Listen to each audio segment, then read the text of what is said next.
Hello, VC, and whoever's watching. So, just as announced, this is part 2 of the summer vinyl haul. As I said, there were like too many records over the past 2 months that I bought, just to put them in one video. It's just there was too much time between the videos. So that's why we have 2 parts. Let's just start with this one. First one is a blues record. It's a compilation by Lightning Hopkins. I think this is like self-titled or doesn't have a title, like just like Lightning Hopkins. It's a compilation, different tracks, studio tracks, live tracks. It's a great introduction to his music. I didn't know anything about him. Of course, you know his name, especially when you read about like Stones, Kent Heat, etc. Like the bands from the 60s, 70s that were influenced by blues musicians. And I'm glad that I got it. It's actually kind of like more like acoustic blues. So if you're familiar with Muddy Waters, Howlin' Wolf, it's more like the electrified blues version. This is mostly just acoustic guitar, his voice, and great records, great songs on it, and it just makes fun to listen to it. Like it sounds just like classic blues tracks. The next one, a really nice one. This is Steppenwolf. It's 7. It's released on Krautrock Records. So that's this pink label. And I think this is a US pressing. Um, oh no, actually it's a British pressing. Okay, that's nice. Um, I bought this one on a flea market. Usually this is a bit more expensive. Like you find a lot of compilations by Steppenwolf um, around here, but the studio records it's always like a little bit more to pay for. So I got this one, which is just fantastic. It's to me, it's like just a typical Steppenwolf sound. And from the same seller, I got this Steppenwolf Monster. This is the first or the original German pressing on the Blue Columbia label. Both are in great shape. As I said, it's to me like Steppenwolf has a very unique sound. Um, kind of heavy blues, a lot of influence of the Hammond organ, and um, like John Kay, he has like a very unique voice, which to me kind of an important part of the band sound. And this one is a pretty good one, especially the title track Monster. Um, it's quite long, like 9 minutes something, and I'm not 100% sure, but I think this was influenced by Vietnam War and the behavior of the US Army in that country in Vietnam. So he kind of wrote that song about the US. Um, Actually, on the inside, the lyrics just for that song are printed, so you can read them. Um, and I just really got into Steppenwolf a little bit more. Even like a few weeks ago, there was a film festival in Munich, and Steppenwolf, or there was a new documentary released about Steppenwolf. And for that occasion, John Kay and Nick St. Nicholas, who played bass on 2 studio albums and 1 live album, showed up in Munich actually, and they talked with the friends. They gave some autographs. They're really nice. I had a lovely time with them. So this is the John Kay record that I got signed. Um, they were super nice. Great to meet them, and that's why I got a little bit more into Steppenwolf. Also before that, I wanted to get all the studio albums. I think now one is still missing. Yeah, for ladies only, and Skullduggery 2 are missing. But after the event and after meeting those guys, watching the documentary, which I can recommend by the way, I got even a little bit more into that music. Next one, Mountain Life.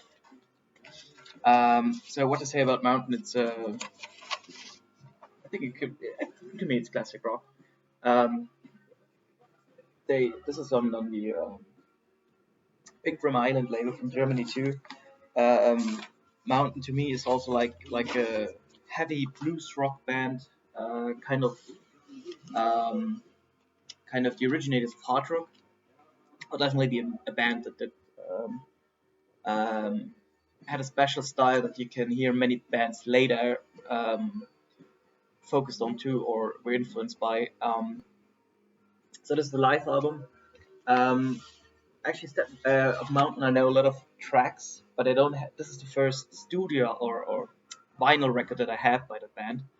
Um, I don't know what they sound like live, but I can imagine like if you just listen to studio versions, a lot of energy, a lot of stuff going on.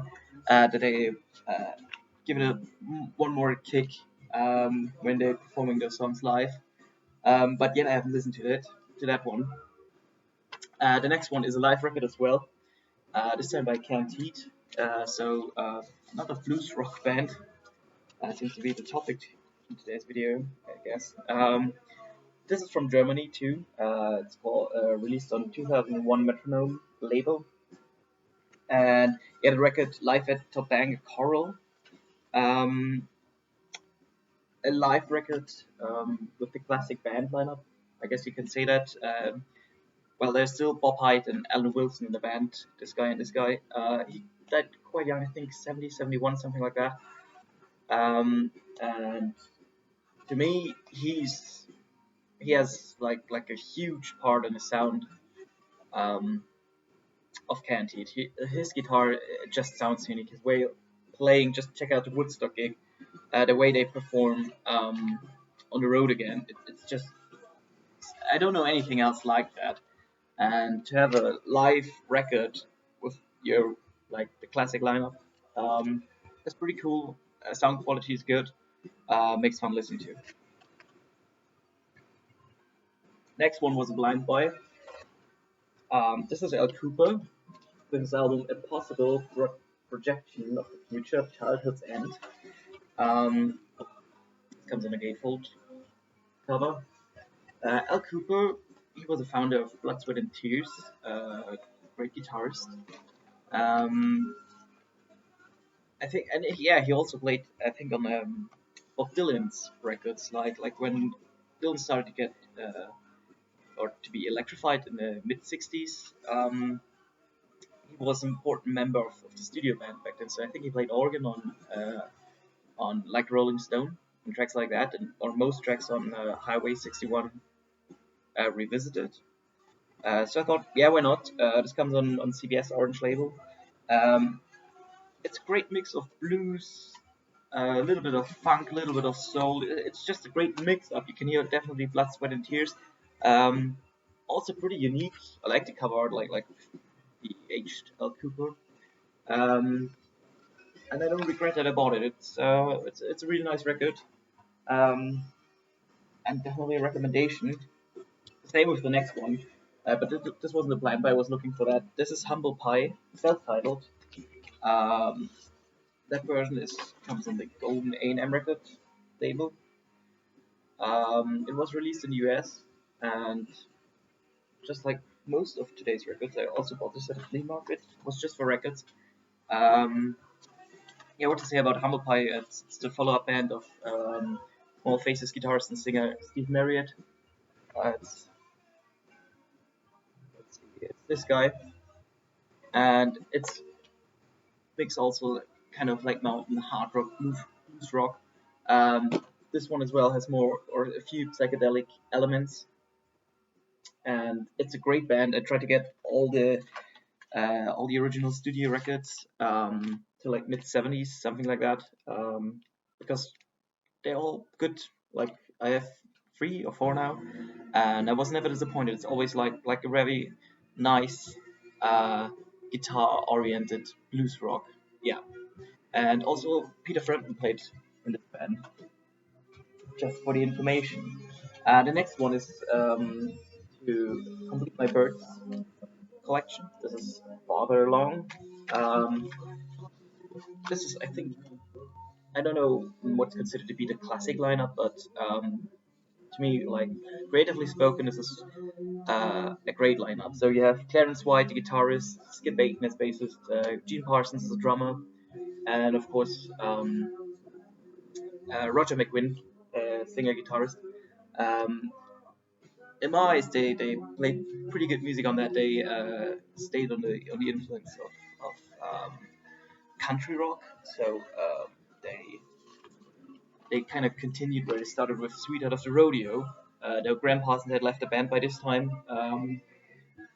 This is like continuing the path on that one. Um, Maybe it's not the best record. It's just good standard country rock, nice to listen to. To be honest, there's not like one song that's stuck to my heart, stuck to my head. But overall, you can just put it on the turntable, listen to it, and it's really nice just to have it in the background. So yeah, the Birds. The next one is a bootleg actually. This is Bob Dylan and Tom Petty, True Confession. Was released on Swinging Pig label, so it comes along with colored vinyl, red, and yeah, the other one's red too. Um, so this is a bootleg of a live concert. It was in USA '86, and um, it's mostly Dylan songs that they play on this one, and I guess you can consider it to be like the '80s versions.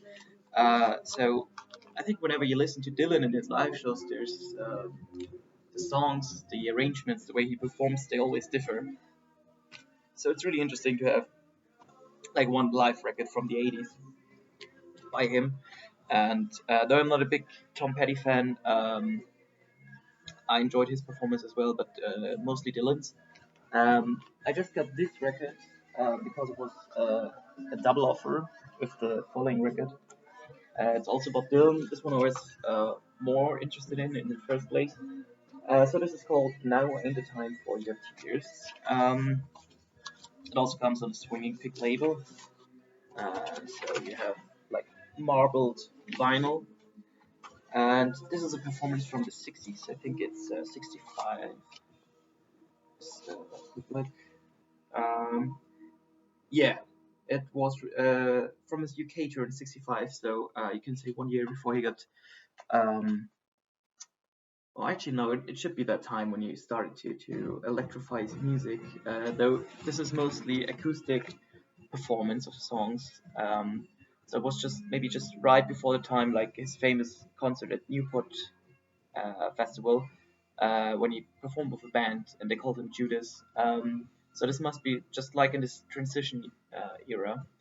Um, it's a great time document to listen to Dylan from the '60s, and considering the age of the performance, the sound quality is pretty good. So actually, in general, whenever I had a Swinging Pig record in my hands or put it on the turntable, it's always a nice sound quality. So actually, you can never go wrong checking those out. And I got a pretty good price, I guess because they were offered together. Um, so not everyone was interested in both records, but it's nice to listen to both of them. I'm glad I got it. The next one is also for finishing my Grand Funk Railroad collection. This is Grand Funk Phoenix. Grand Funk, I guess this is one of the classic rock bands in the US. In Germany, they weren't that big. They did a tour in the '70s. I think that even they did it with Humble Pie. And let me think. I think Grand Funk was the main act, and Humble Pie was like support act. But they never got that really big in Germany, at least. So, like for my parents' generation, whenever I talk about this band, everyone's looking like, "Oh, I don't know them." But it's great rock with a lot of energy going on. I think kind of prototype of stadium rock. Um, like where you have a lot of energy, you have a lot of very unique riffs that stuck to your head immediately, and sing along passages. So yeah, I just like that mix. I want to get all their records. This one I haven't listened to yet, but I'm really looking forward to do it. So the next one is actually I think the latest addition to the collection. This is Bob Dylan, New Morning. So it comes on the orange CBS label as well.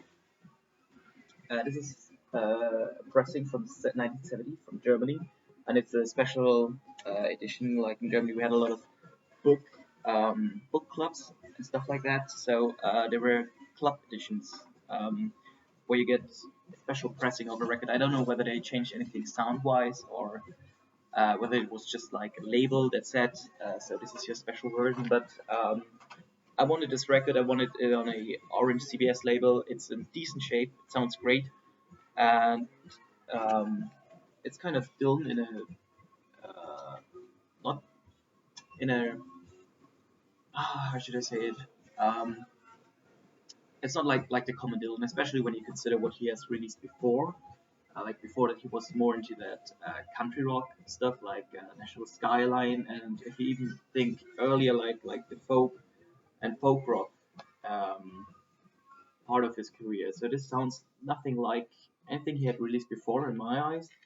But it's great. It's also like a very laid back record you can put on the turntables. It's like, to me, maybe like a perfect Sunday morning record. I really enjoy it. If not for you, George Harrison covered it on All Things Must Pass in a great way. Um, the Man in Me, which of course was used in The Big Lebowski. So great tracks on it and very nice to listen to. Um, good one. So two more records, and maybe should talk a little bit more about them. I'm very lucky and happy that I got them for my collection. I bought them online, and they were on a page called eBay Kleinanzeigen. It's like Craigslist. Um, Especially like one record was there. I talked to the guy. Can you tell me anything about the condition? He was like not so clear about it in his description. So he said, he's no collector. He doesn't know anything. He just that it looks fine. There are no scratches, and I guess you all know this can mean a lot. So I rode with him. We talked a little bit. He asked me about my collections, or whether I'm a collector, am I a seller, and we had a really nice chat. And after all, we could arrange on the price. Because I said in the end I take a little risk if it's like really beat up the record, or if I can't listen to it and he can't see it because like maybe hairlines, people don't think about hairlines and stuff like that. We finally agreed on the price. It's an amazing price. It was very kind of him and generous to send me those because he knows what they are worth. And for both records, I paid like half the price that they usually go for. And I'm really glad that that I can add them to my collection. So the first one is, I guess, like one of the Krautrock classics. This is Cargo Margo by Can. For those of you who don't know, it's a band from Germany. I think they're from Cologne. Very unique style of music. Their jazz influences, there are classic influences. Like the singing voice or the lyrics. I read a book about him recently. Like a lot of passages were actually improvised, and the lyrics were more about what do they sound like and not what do they actually mean. So it's a unique band. Had a big influence on many other bands, especially when you listen to the first record. This is a double record. You can hear that they had a lot of influence on bands that came after that. And if you consider the age, I think it's from '69. This record just doesn't sound like anything that was there before. It's kind of a milestone actually. And if you think about it, that this music, especially side two, which is everything but commercial, was released, and it got this successful, it's just really interesting. It's kind of what fascinates me about the music from 60s and 70s. There's so much interesting stuff that you can find and you can discover, because back then, like the label said, okay, we give it a try. We just record it and then we'll see what happened. And I guess that's kind of what happened with Can. Tago Mago, as I said, the first record really amazing. It's more easy listening to. Record two, especially side three, is a little bit more difficult. Yeah, I don't think you can talk about it music wise. It's more like sound wise. It's more like a whole sound concept that I did on that side. Actually, those two last sides. But still, really great one. This is, by the way, the original German pressing on United Artists. And I think if you think about Can Records, this is like the pressing to go. And very grateful for the guy that sold it to me. Same with the next one. This was actually the one that I found in his online shop. I wanted it for a long time for several reasons. First, it's also a Krautrock band. It's a Vertigo Swirl pressing, and overall, it's very, very rare. It's one of like the rarest German Vertigo Swirl pressings. And on top, the music is great. So let's just get into it. This is Agitation Free Malish. So Agitation Free, I think this is a Berlin band, and they went on a trip to Morocco, and they got a lot of influences from that, and they took those influences and put it in their music. And just like Can Site 3 and 4, you can talk about it music-wise. It's more sound-wise. It's the whole concept of the instruments playing. So it's not like a song structure that you follow. It's more like a whole collage of sounds of instruments that come together. But in the end, it just sounds fantastic. You really have to sit down and listen to it. So it's nothing like for the background and easy listening to. But if you're in the right mood, this is just a great one. And to have it as the original pressing on Vertigo Swirl, it's just amazing. So once again, thank you so much. Thank the seller so much that he was so kind to me. Like he sent those records in the box. It was so safe, so nothing could happen to those records. So with that, I have like kind of feels like crown jewelry of my collection. And I'm glad that I got those. But that's it for today. That's the vinyl haul. Let's say the summer vinyl haul. But actually, yesterday I was able to get an insane collection for a price that was out of this world. Sometimes I thought it might be scam, but right now the collection is here with me in my apartment, and I will do a video about this in the next few days and keep you updated on that one. And that's it for today. Thank you for watching, and see you next time.